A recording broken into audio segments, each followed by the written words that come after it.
Thank you for tuning. Martin Brossman in the house today. Martin, say hi to the people. Hey, excited to be here. Always a perfect day. I appreciate you coming to spend time with us for the community added value. So, today we're going to be talking about relationship marketing. Incredibly huge buzzword in business right now. And I titled this one A Knowing Glance, right? Because that's what relationship marketing kind of is about, right? That feeling of that knowing glance. Give us a high level overview to start us off, Martin. Well, of course, I'll flash the latest book here too. Excited. We'll make sure you're getting one of those. With the holidays coming on, I've got a lot of books I'm sending out for Christmas presents, and the big thing is understand that everything from Facebook on was really built on relationships. So Facebook drives their money by digital ads, right? How did they start? By relationships, by being in a school, building one-on-one contacts. That's how it does. And after writing several books on social media, I truly realized that one of the things that we needed to get back to, since the whole social media web place has gotten more pay to play, more competitive, harder to get into, is some fundamentals on the ground. So for small business, I'm an advocate of on the ground first, then on the web second, instead of the other way around. It's just too competitive, too expensive for many mom and pop shops. And what occurred is they just didn't know what to do sometimes. They had kind of lost track of some of the fundamentals of relationship marketing. And years ago, I teamed up with Pat Howlett, the Stories Online as well, and saw he was doing something different than I was doing and getting more profound results. And I want to just say, since I left IBM in 95, I've always been in the inquiry, what is true ethical sales? That to me, ethical sales is if you know everything I'm doing in sales and you feel comfortable with it as a customer, that's ethical sales. If you feel manipulative, then it's not. I like that. So transparency is key. It's critical. It's that feeling of the warm cup of coffee in the cold, AM, right? So what we want to do in relationship marketing is you want to make the customer the center of the universe, right? So we make the customer the center of the universe. The question is, how do we define the customer? Because when you look at processes and supply chains, I mean, a vendor's a customer, your coworkers a customer, the employees are customers. So work that in for us as far as in the relationship marketing, making the customer the center of the universe. How do we define the customer, first of all? Well, first of all, that's a fantastic question, because we have to think in terms of all of this. And we know this from like large companies that are trashing their vendors, but claiming in their mission statement, they're here to serve humanity. So yeah, as a small business, we have to think about how we interact with everyone. The other key thing that's critical is really understanding you can't serve everyone. You have to get who are you able to serve that has an experience of the highest unique value you have, who enjoys the product, you enjoy working with you, and they're happy to refer you because they want to. That you first must start with who are you able to serve well and who are you not? And who you're not able to serve well are still great people. They're just not the right people for you. And that's where the beginning mistake occurs, is we can serve everyone. Well, you aren't even on the court today if that's your answer in business. And that's a lot of what we talk about in the beginning of the book is, what is we call it your only. We don't use the word elevator pitch because that was designed for selling movies. And most of the time it's a stream of data that gets people to think of their shopping list or how to get away from you. What is your only? First, building that relationship, first building the connection, then understanding what is your unique offering, the unique value you bring to the table. That's a combination of you, the people, the context, everything. It all goes into the max. And then who can you serve and who you can't. So my system is all about a certain level of pre-screening, even for retail. Now you have to be a little more creative with retail, because anyone who can come through the door will come through. I used to run a Radio Shack, and that was one of my quotes. In retail, anyone who can come in will come in.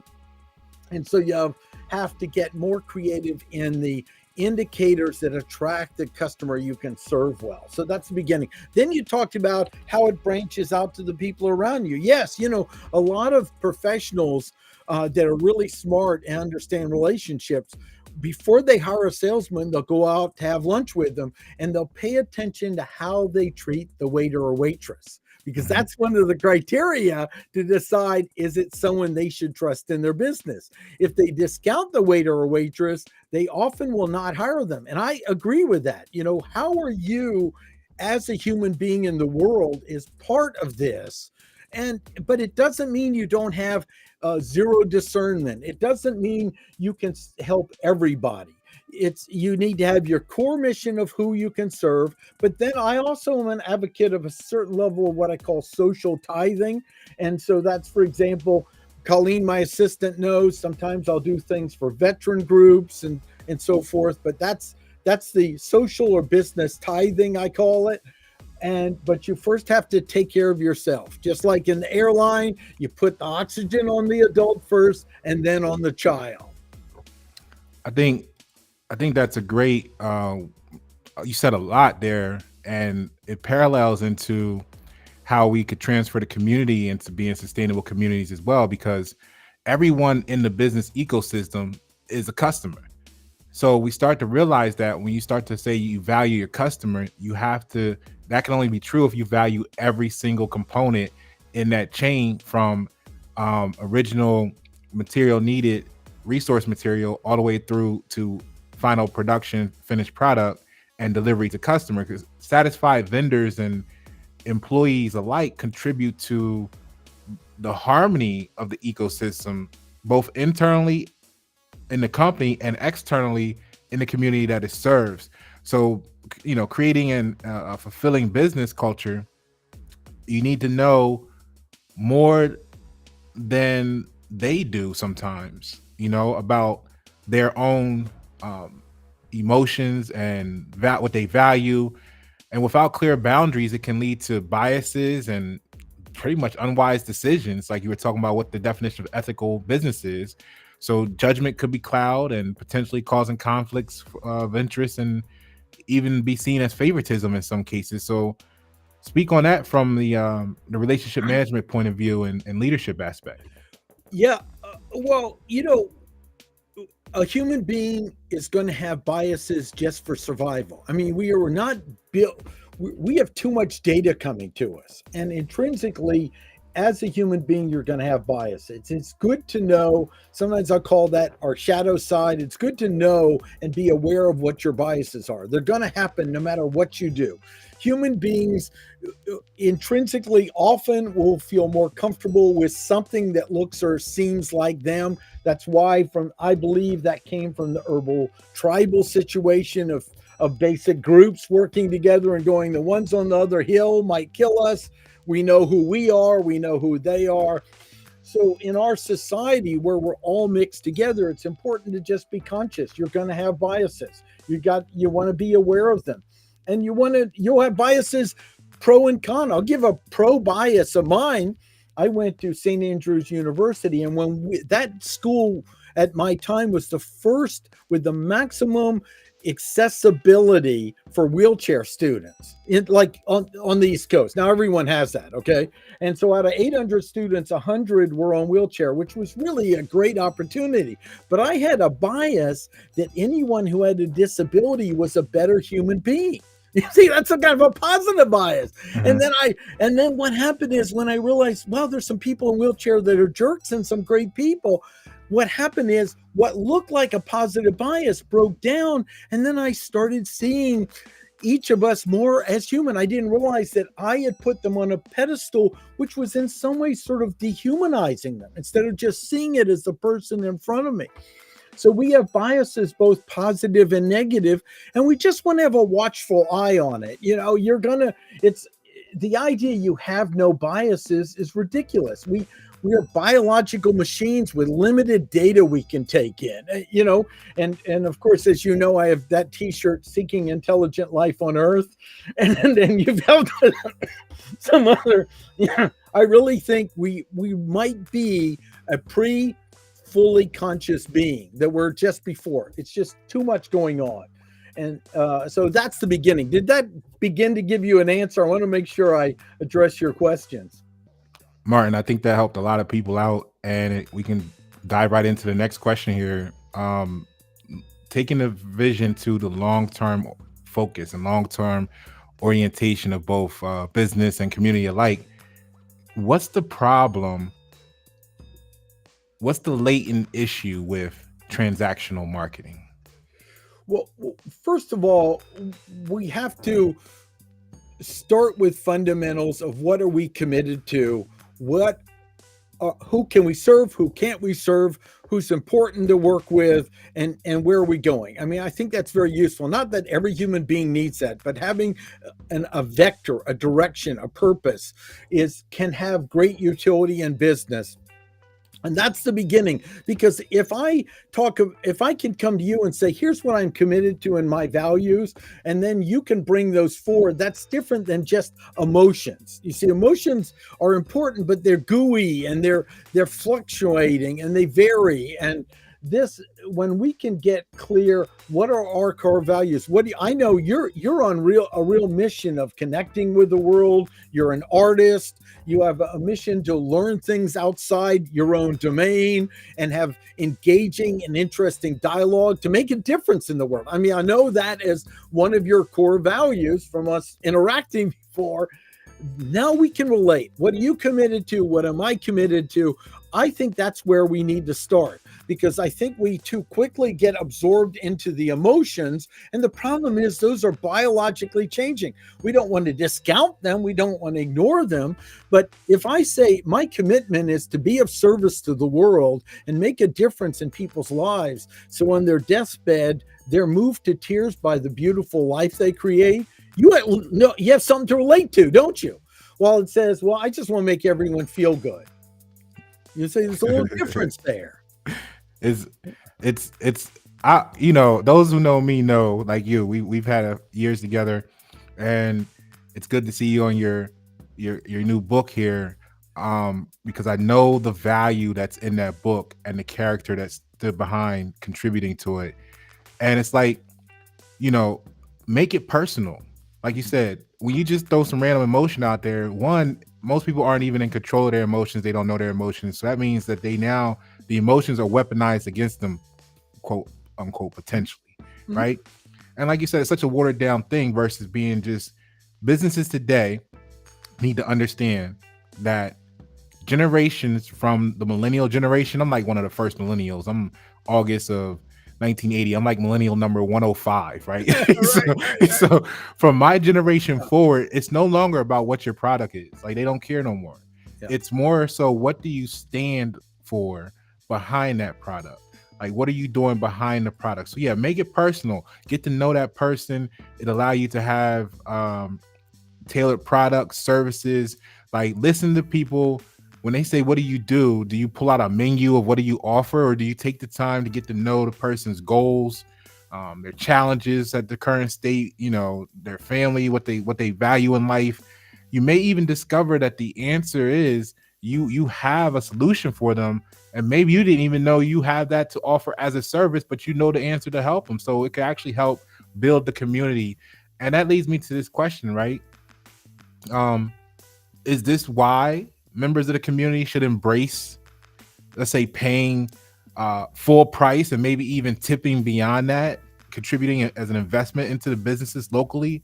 I see that as an investment in the community's future. Yeah, well, I think there are two pieces here. One, we've got to get back to our own communities. I grew up in Washington, D.C. In fact, my parents were Democrats growing up, but I knew all sides of the political scene. I know way too much about what goes in Washington. and I've really become more of a localist. We've got to get back to basics. What's important to you, John, about your home, your community, and what can we do here? Because we want to have a community we're proud of. We want to have a community that's safe. We got to address issues and think both short term and long term. We can't go for noble causes not grounded in reality. We need to, not that we don't want noble causes, but so many times it looks like they're going for a noble cause that's creating the opposite effect because they hadn't thought about the consequences that occur when they're doing it. So we've got to get back to some basics. And that's why I'm actually helping a local politician out in my own district. We've got to start saying, if we aren't actively involved in our community and finding ways to work things out and how to find common ground, that's why I'm an advocate. Commitment and values are easier to build common ground on than just feelings. And start with that is the beginning. And then honestly, I know you didn't go into politics, but then work our way back to Washington, because Washington on all sides is just a train wreck. That all I have to tell you, here's what I'll say in politics. I'm an independent, okay? If you want X to happen in the world and you get Washington to legislate it, I guarantee almost the opposite will occur within 5 years because you did it. It's up to us. We got to start here. We got to personally empower ourselves. We need to take all the personal responsibility we can in our own communities and start at ground zero. They are not going to save us. They're going to do something that will have consequences almost the opposite of what would serve us. They can't. They're too disconnected from reality. So that's why it's so important. Localism, start local, help yours. Then you talked about businesses. Now there are two pieces to the local businesses.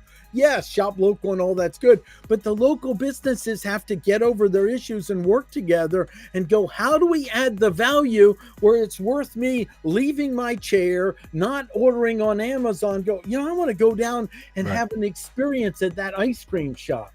They have to do their homework of getting over the issues. When I go in small towns, I go, well, yeah, but it's good, but you don't know we have these problems. Of course I know you have these problems. There are human beings there. Raleigh has problems too. You just don't see it in the micro level.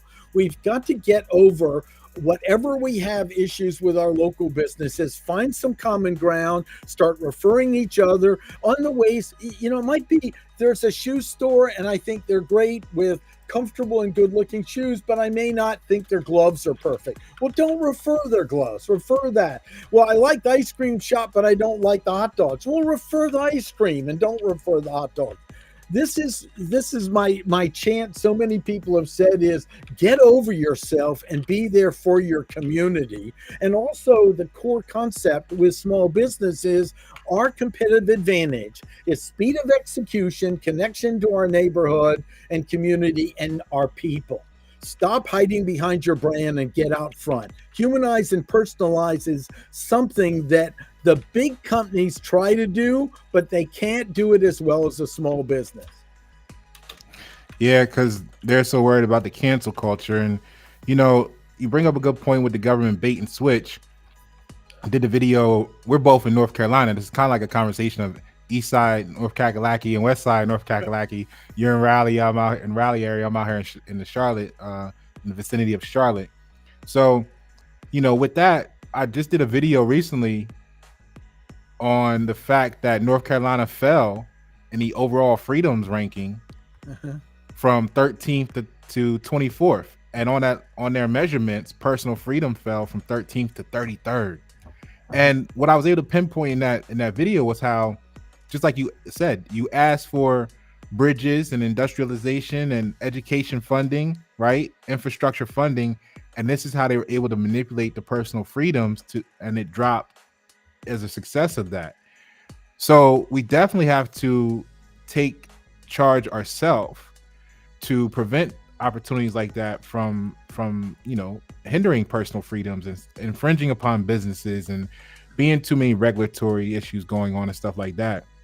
At the same time, though, I think you bring up a good point about because I'm American and I look at DC and all that as the United States as two separate entities, America and the United States. But ultimately, you know, you spoke on some great things. And I think where we're at right now is, far as relationship marketing, there's this thing called customer loyalty program. So Sabor Latin Grill, or give me $10 off after so many purchases with them, or Domino's gave me a free pizza.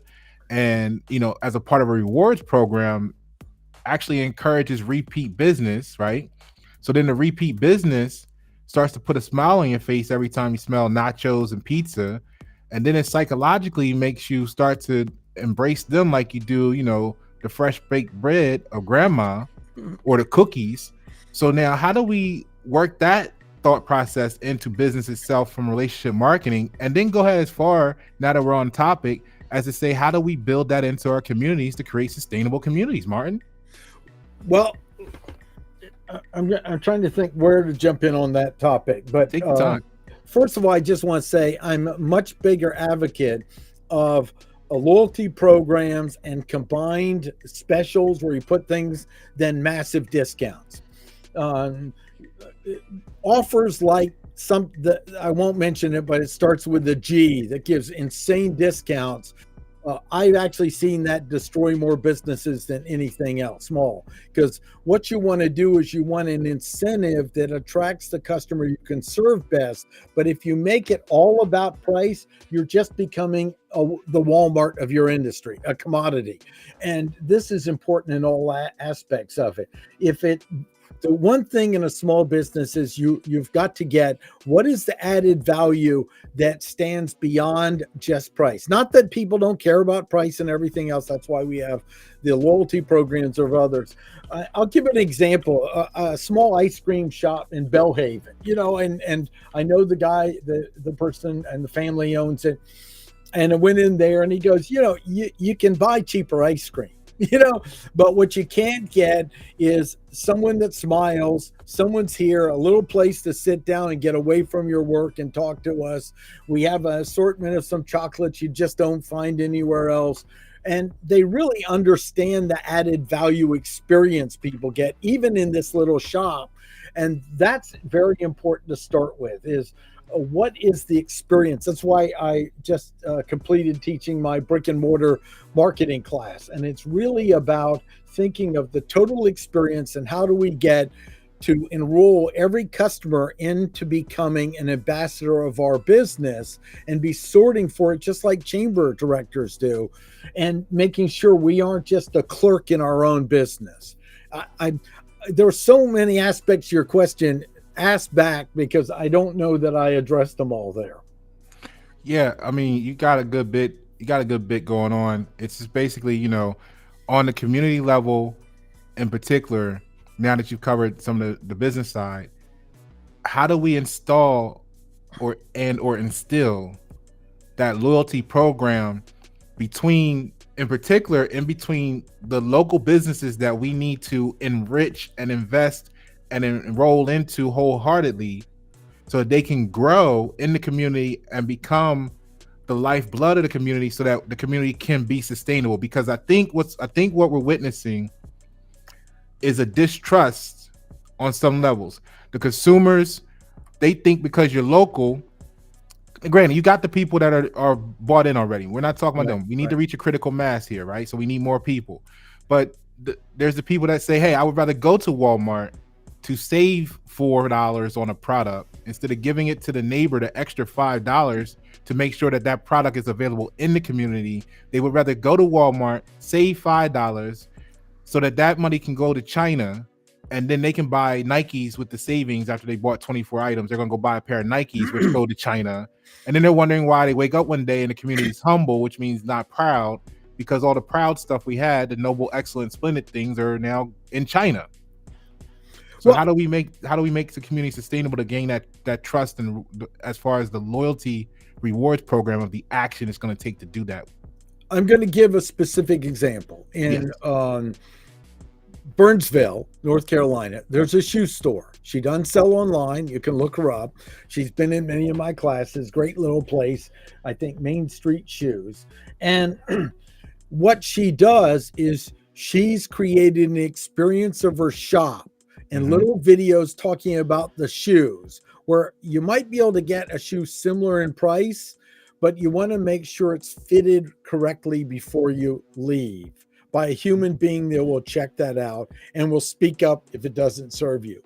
And because she's humanized and personalized her business, she had someone come in from Texas visiting the area and said, I've been watching you on Facebook for, I think, a year or something, and I wanted to come in and experience it there. We have to go beyond the product. We have to give something where they want to experience being there. And this has to be collectively when I work with downtown development programs and communities. This is about the whole community so that you're not just going there because of the price, you're going there for an experience. And even younger people are willing to invest more in experiences as well as others. So that's the first of it. And then understand, is there something where you can compete? Well, even when Walmart came in, there were certain hardware products that they would not have available. They couldn't get. And if I watched how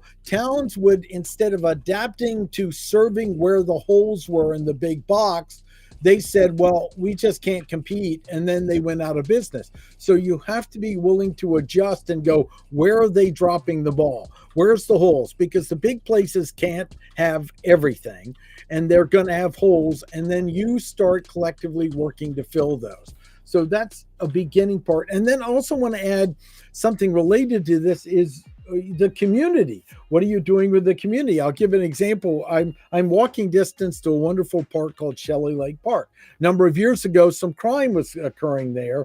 And what I know about crime is the base level crime occurs when you don't have people paying attention. That's number one.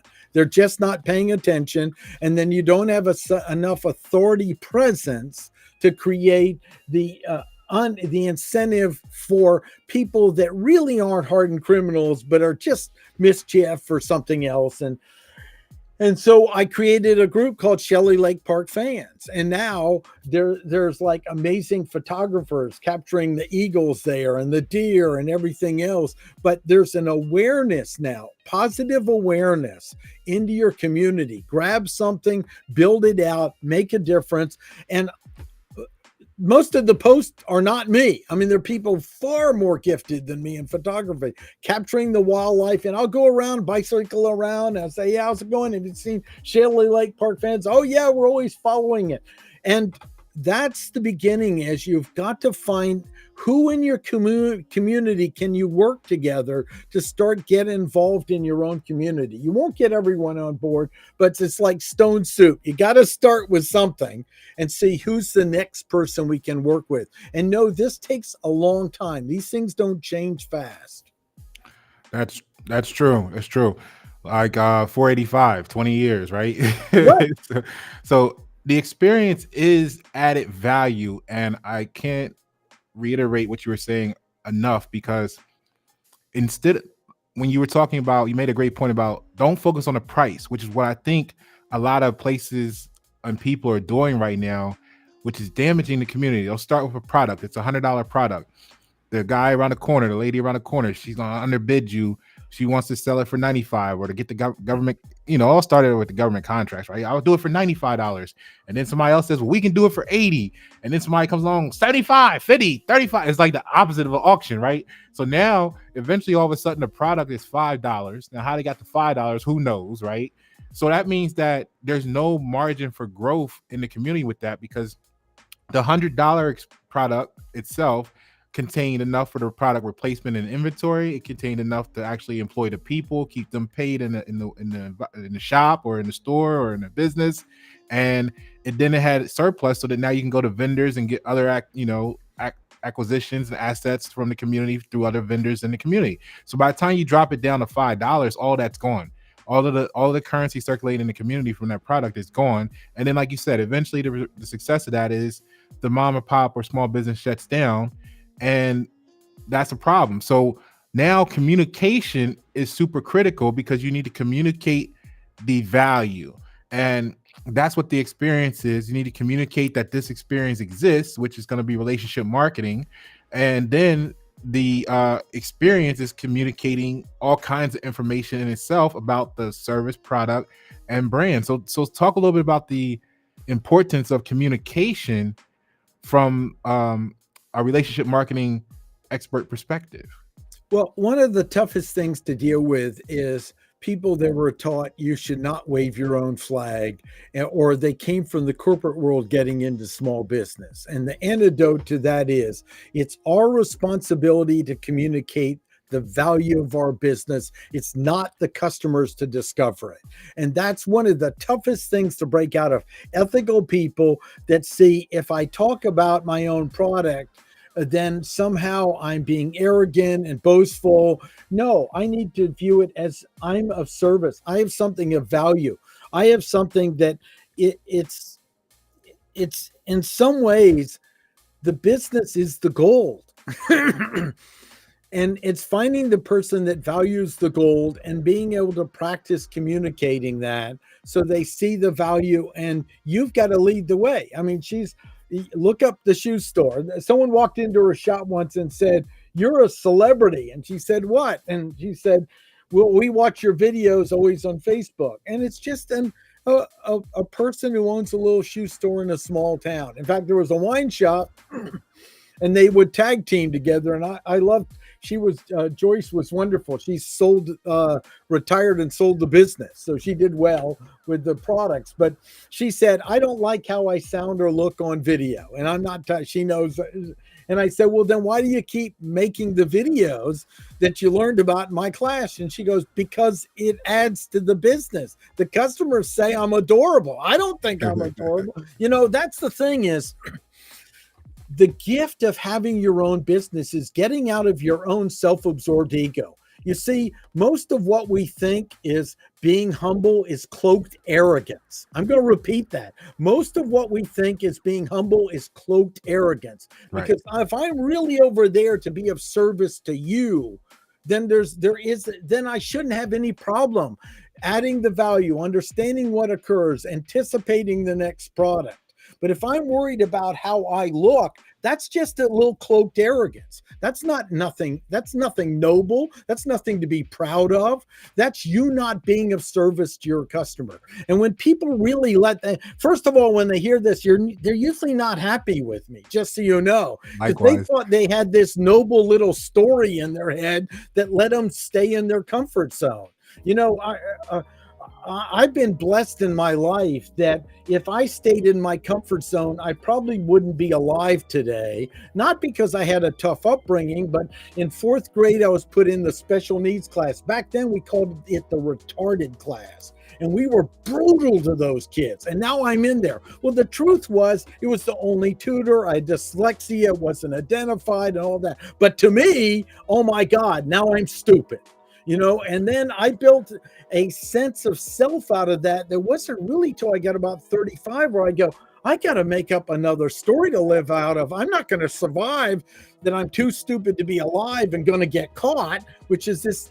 I started to understand it. So I had the blessing that being in my comfort zone growing up would not survive through my life. Most people, unfortunately, whatever worked at 9 years old, they're still living that out. I mean, that's, to me, why we have the biggest problems in the world. We have most people that are living out of their childhood built identity, and they haven't broken it apart enough to be an adult yet. Exactly. I had a necessity to do it. That's why I have the t-shirt, it says, if your life's boring, it's because you're boring. Life begins outside your comfort zone. And I think that's the blessing of having a business. You're forced to get outside and adapt and change. Well, if you're in a corporate job and you just do the right things and you meet the indicators, you can hide out until you get to retirement. Then you have about 2 years before you have your heart attack and die.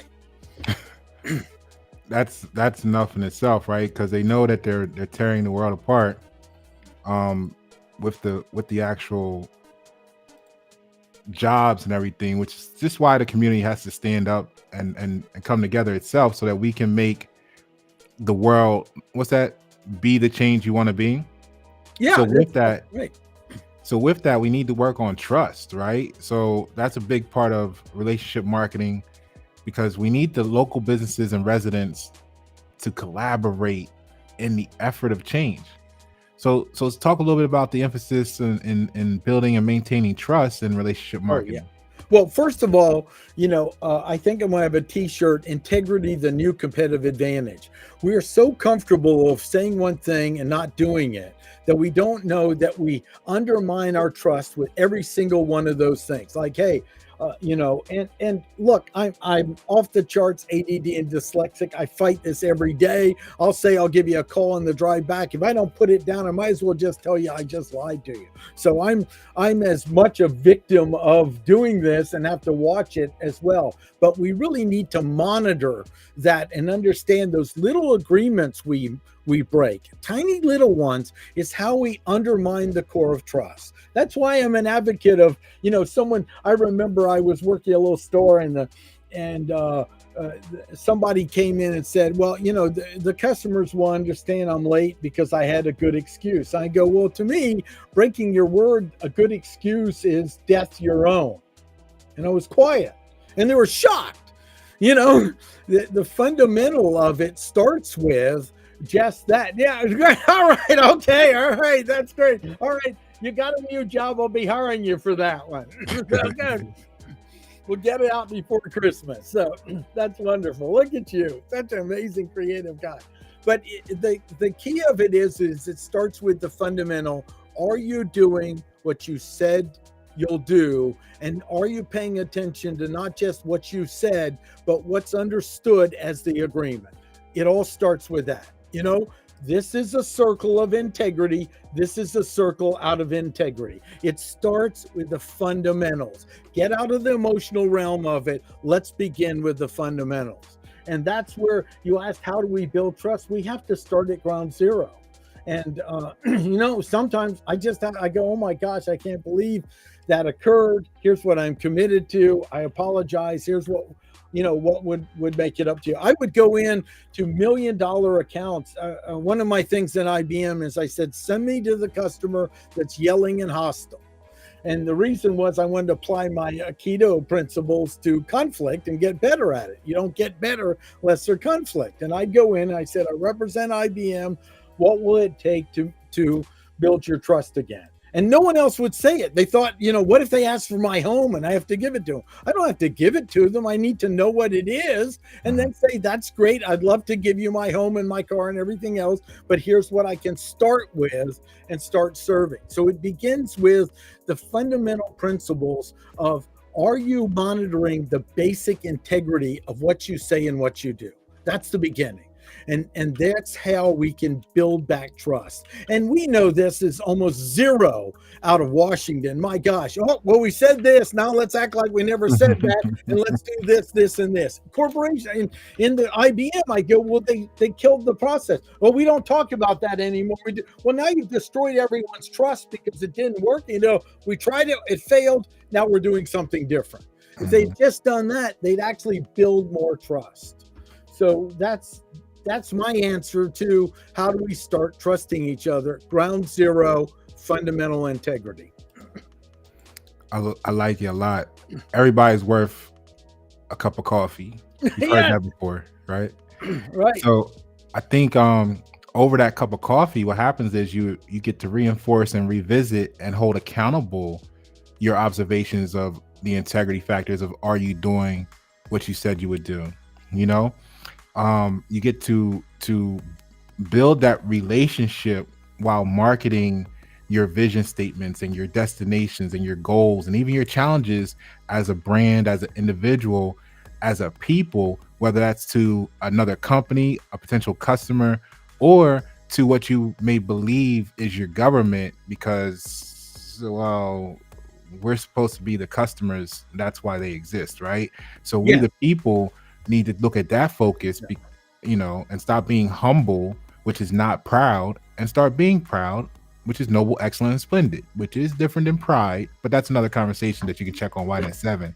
And shout out to the evocativequotes.com for all those wonderful t-shirts. Which thanks to you helped out with a number of them too. Hey, couldn't have done it without you. Yeah. But so what that cup of coffee does is it also gives you the opportunity for cross-selling and upselling. Speak about how relationship marketing leverages existing customers better than transactional. Well, the first thing is one of the mistakes of people in sales coming from a corporate job where they were in sales to having their own business is often in sales, the sales job is to bring in the new customers, hand them off to someone else, and they're done. And that's the kiss of death in a small business, because the most important customers are the ones you already have. And then are they the customers that are right for our product, and how are we supporting them to build out from there? So, one of the conversations I just had a consultant, and he bought 20 books because he went to his clients, it's an auto industry, and there were 21 people there, got 20 books, and a manager saw it and guess, I'm going to get everyone to do this, because he said, imagine if our salespeople go, my goal is to make you so satisfied with your purchase of this car, you want to refer 3 people. And then let's check in. How am I doing with this? How am I doing with this? Now, if they really believe they can't serve them, you don't want to be rude to people, but you want to really understand that's not your customer. It's okay. Well, I get this better at so-so's autos. This may not be the perfect car for you. It's fine. We can be friends. I would get what I want you happy, even if it's not with me. And so that's part of the thing is in the book is understanding the process of being a relationship marketing business, and understand that how you stay connected to your customers is key, and what works in doing that. And not just hunting for the next new customer, because in small business, new customer acquisition is the most expensive thing to get. Building out on the right customers, and right being the ones you can serve well. It's not a moral thing. It's not ethical. Who are you able to serve best? And building off of that is much more efficient than how do I just hunt for the next egg or and then building those supporting the strategic allies that are the right golden goose for you, giving golden eggs and working with it. Just know it's seldom what you think in the beginning, and it moves forward. I'll give a quick story. There was a mortgage guy, and he was great years ago. He would go around, and everyone who referred someone to him, he'd make sure to give them a gift. And here's the thing. Now, I'm for promotional products, but he'd make sure the gift never had his name on it and was of value, to be different, you see? So it'd be like a unique can opener, and it didn't have his name on it. And he'd go around and give them. He found this one woman in a tire shop selling tires, referred more people to him than anyone else for mortgage in a tire. And he finally sent down and says, Judy, I just thank you so much for referring people. And I just wondered, what is it that gets you to do? Well, she said, you seem nice and I like gifts once a month. Well, that's okay. Just make sure she's your first stop. And she's sitting there hearing people in the audience. So it's not always who you think. I mean, this is the admin in an auto tire shop that's sending more people than all the realtors and everything else to him.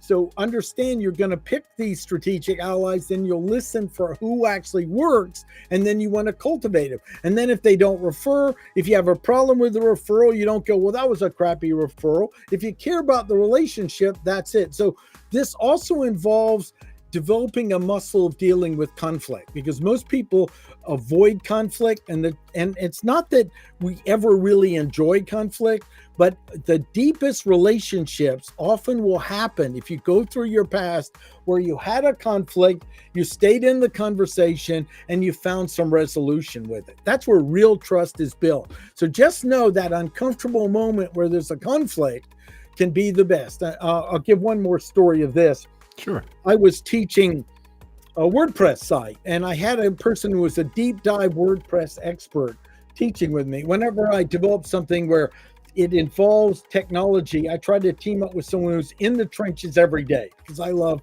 coaching and training. Someone in the class hired him to develop a website. I didn't know it. I'm the key teacher. Then the customer came, that person called me and said, I can't reach the web guy. I gave him, money. I can't reach him, whatever occurred. And I know it's not your problem. I said, yes, it's my problem. He was in my presence.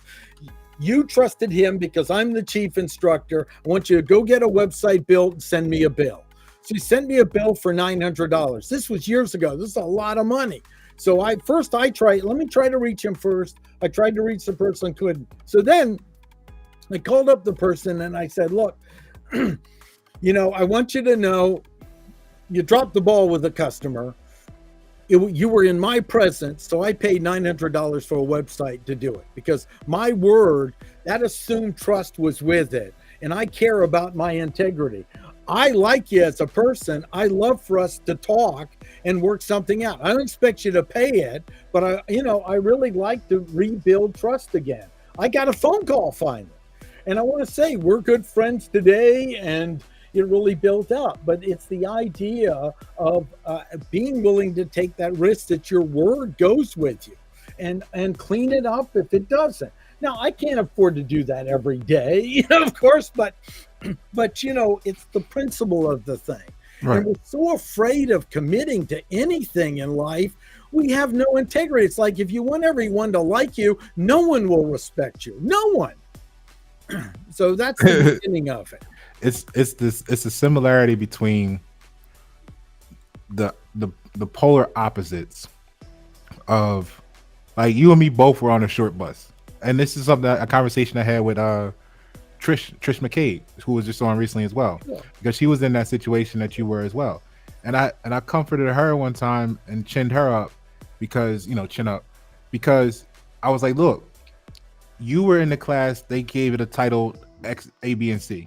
Yeah. I was on the opposite end where they threw me in the class, the advanced gifted program, studying Greek mythology, analogies, all this kind of stuff at third grade, right? I got 3 top 10 finishes in National Science Olympiad competition. But we both were put in these different positions for the same reason. We were too inquisitive beyond the norm, so we were slowing down the process. So they put us over here, put y'all over there, so they could deal with the core people that was just the brainwash, go along with the flow. We were separated from the rest. So we were technically the same thing, right? The same way you're talking about with the quality of representation in branding, right? So you want to have the people around you represent certain values that you share, so that when you refer them, it's like a referral of what you represent, and that's why you put a lot of time in screening the people who you're dealing with, building that relationship, learning about the other people. And nowadays in today's society, people are like so offended when you want to spend time with them and talk to them and get to know them because, well, let's face it, most of them are trying to hide something. So when you're transparent up front and you put all your cards on the table, like it's reassuring to know that I can sit down with Martin and say, Martin, I'm an American, and Martin can go, and I can say, not a U.S. citizen, and Martin can go, what does that mean? And we can have a conversation, and then Martin can realize, you know what? I didn't call myself that or talk about it that way, maybe, but we share a lot of the same thought processes, and now we're still rocking together years later. That's how it's built, and then customer value and relationships and etc. So, lifetime value consideration. I think that segment just says enough for you to just go down a whole waterfall of value added from relationship marketing. Yeah. The great thing is just the quality of people I get to work with. Like you and I met on a Lineable networking event. I think that's where we first met, wasn't it? You just dropped in and we met, and I went, I want to get to know this guy. This guy's cool. And then we started talking for a while. What else do you do? Well, I'm trying to I know you do the whole branding package, but would you do a few t-shirts? And we, I enjoy having t-shirts out there, and and then we built from there. And then we had some great philosophical discussions along the way. And that's part of the joy of this journey is starting to find the people interesting to talk to for you. What works for you? Not everyone wants to have that conversation. I mean, I, as a child, when I was a teenager, my friends were trying to get dates and I was trying to reach enlightenment. That's not normal for most of the kids, you know. I wanted to be a physicist, and I remember, in fact, I'll tell you, I remember when they put me in the special class, hearing my mother yell at the the principal and through the wall, and she goes, "Have you ever seen how he talks to adults?" You know, it's like, and what occurred is I had a reading challenge that was there, but I didn't have a thinking challenge. And so, you know, these are part of the things that a possibility when we start breaking out and getting outside our comfort zone. And so I have no patience for people who want to just stay in their comfort zone. That doesn't mean I want you to be uncomfortable all the time, but I mean, look at the cool things you're doing with music. You're going, I remember we talked about it. I said, I'm trying some stuff. I don't know if, you know, I'm saying, I don't know if it's noise or great, but I'm trying to put it out there, and some people are giving feedback, and now I'm learning something else about it. Was exciting. I wanted to hear it. I go, you know, sharing it with my stepson that's a brilliant data scientist, and goes, it's interesting. But that's part of the feeling of alive. You know, Julia Cameron, who wrote The Artist's Way, had I'm paraphrasing her great quote. She wrote one of the best books for artists to understand that art is a struggle, and it's okay, it's a struggle. She said, if you want to find where most human beings' greatest gift in the world is, go to a graveyard, because it's rotting in the ground, because they never had the guts to share it with the world, and they died with it, and they didn't give it away. And I still think that's such an important aspect. You know, I want to feel that little bit of on edge with something. Am I trying to learn music again? I picked up the electric bass 100 times. It's okay. I may never get past the 12-bar blues, but at least I'm trying and learning something about Rock out. You know, and so this is an important aspect of this idea that small business networking, the quality of people you have around you, is so important. Many people really need to kind of move away from the people, because sometimes when you're stuck in life, you've surrounded yourself unconsciously that people that support you being stuck in life. There's a quote, you know, I have a men's book coming out. You'll be first to get a review on that. We'll do a show on it. But, you know, there's a buddy friend and a real friend. The buddy supports you in staying comfortable in your addictions. The real friend challenges you to be the person they know you really can be. And most of us have buddy friends. Right. Like you said, they want to be liked all the time, want everybody like them. Yeah. And that's what separates, you know, us. It's just like me when I was saying earlier, hey, it was reassuring to know, because that's what I look for. That's why not like I'm going out to attack people, but I'm like, look, because of transparency, let me just tell you up front, we're meeting day one. I'm this, I'm that, I'm American. You're gonna think I'm crazy, but here's why. When you learn the word driver, we can reduce the police shootings across the nation by 80%. And they kill more people that look like Martin than they do people that look like me. So we all got an investment in here. So that's why you're going to hear crazy things about Pasha, because that's what drives Pasha. That's why Pasha's trying to create sustainable communities. So that way you're upfront, you're honest, the communication and transparency is there. And I like what you're saying, because it reminds me of the quote that I always use: the closer you get to where you see yourself going in life, the more the people around you become what you expect.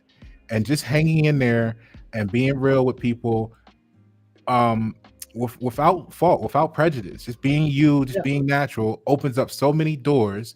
Look at you yourself, how you went from probably a conversation about helping a customer or client to building podcast studios. Right. You know what I'm saying? Like, you know, explain that transaction. That's where this got upgraded from, helping a client build his podcast studio. Yeah. So you find needs that you may not have been thinking of, that the community needs, and you can service them. And now, years down the road, you're becoming a subject matter expert in that, right? Adding value to the community. Yeah, and then what's relevant? I got into social media not because I liked it, but because at the early stages it was something that had a equal playing field for small and micro business. Now I'm looking at so competitive. It's not that it doesn't serve its place, but we need to get back to ground game stuff because it's too competitive.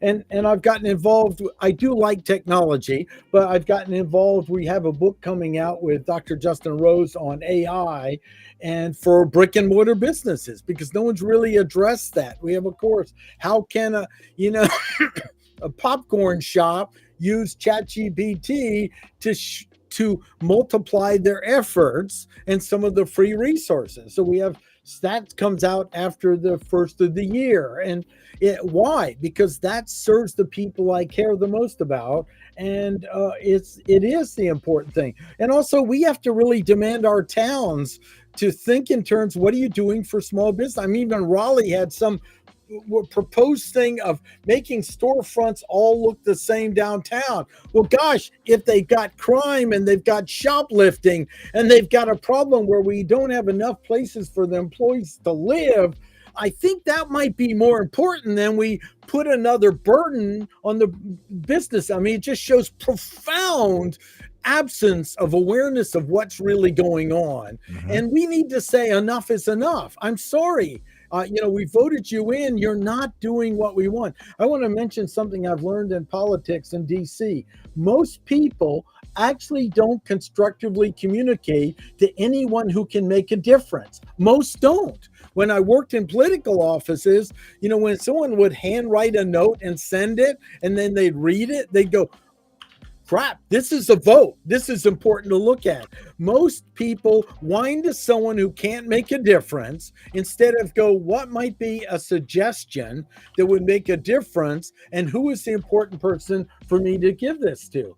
I think we get the government that we're willing to tolerate. Okay, I think you make a good point there.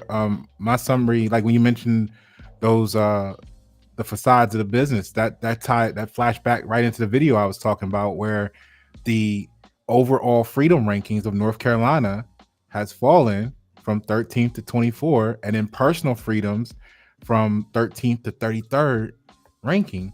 And that just reminded me of that. So now they're going to come down to whatever street that is and infringe upon all the business owner rights and try to tell them, you need to make your facade of your business look like this. We don't care about your individuality of your brand, your look, your whatever. We don't care that it's going to drive you out of business for having to remodel or revamp or lose the creative advantage that got customers coming to your shop instead of the one next door. That means that little Johnny's going to lose his job there because you're not going to have the sales. And then little Johnny go out and commit crime because he's got to feed little Tanya in the household. And they don't care about none of that because that's all intertwined in the overall freedom rankings, because it wasn't just individual, it was business as well too, factored into those rankings.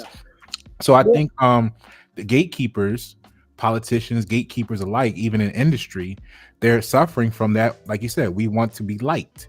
Now, what does that mean? They want to be liked by the people, which means they make false promises. They want to be liked by the people that got them in power, because keeping it real, people don't really like that, right? When you're true, people don't really like true. It doesn't make them feel good. Like you said, most of them brings them out of their comfort zone. And if you want to stay in that position and stay with the benefits and pay and power or whatever, you want to be liked. So we're coming up here on an hour. What closing remarks do you have for the whole situation? Well, my closing remarks is what I hope is this wonderful conversation we've had stimulates new thoughts for you, and let them know you're really open to comments on your channel.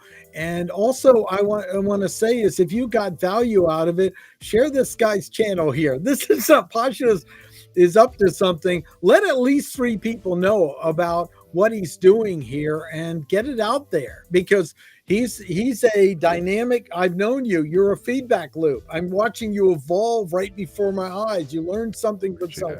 You're changing the show. Look at the production of this. I mean, this is just so cool. I want to ask you 20 questions how you produce this show with the images and everything. Yeah, I mean, it's all part of your creative process, but I'm watching you you're a work of art in process. And what I say is, if you get value, don't be stingy. Pass this on to 3 people, and I'm okay with buy my book. I guarantee it's the best $15 you'll get. And then if you get value, pass it on. Get 3 other people to do it, because I really believe that I've got a recipe that can be transparent and really make it a better society with what's going on. In fact, I love that picture you got is from, there's a health food store. People said, why don't you get your book in a bookstore? Why? They have plenty of competition. I want to help the local owned health food store right around the corner. I talked to hosts, we wanted to have your book all along, and they bought 10 copies and stuff. And I was going to put it in a retainer. Then, no, we're writing you a check right now. We want it, supporting local and stuff. So, that's at Harmony Farms Health Food Store in Raleigh. They've got them. You can get it for Christmas. And again, support this great work you're doing, Pasha. This is, it's just always fun. I was so excited when you said, I want to get on the show and talk about this. I think I'd love to hear other people's view. Yeah, definitely. When I saw the book, I was like, we got to get you on here to talk about it. It's very timely. It's what the community needs. I appreciate the feedback on watching the growth and development, and the same with you. Like I said, I remember, when you were first doing ABC and putting together programs at the community college and everything, and now you're an author. Well, you've always been an author, but now you got a new book with national reach. And look at you practice what you preach, though. You don't just say stuff and then do it something different. And that's what people be hiding. They be, they talk to you, and then when you see them in public, they can't be around you because, oh no, he, my circle of safety is, whatever, right? But you got this book in a non-bookstore, right? As an opportunity. One, sure, you're marketing your material, you're marketing your solutions for community, but you're giving someone an anomaly, right, in the bookstore world, an opportunity to make contribute to their lifestyle and quality of life off of your product, which happens to be a book. So that's creativeness and ingenious, and all through what you're talking about in the book, relationship marketing, because you had the relationship with that store owner, and that derives the opportunity for mutual benefit of a book being sold in a non-bookstore. I mean, it doesn't get more creative and community based than that, right? Yeah, absolutely. This was fantastic. I so enjoyed this, and I love to hear people's view on it. And they don't have to agree with us, do they? No, they don't. We just need a critical mass, and we're going to get that regardless. And we're going to reduce the codependency on large businesses and big corporation and big government, because that's how we make the sustainable communities. So I appreciate you. Martin, we're going to get you back on here in the future. Like you said, you got some more books coming out soon, maybe even before then. At this point in time, say bye to the people. Pasha Pyro, Y97, thank you for tuning. Pick up that book.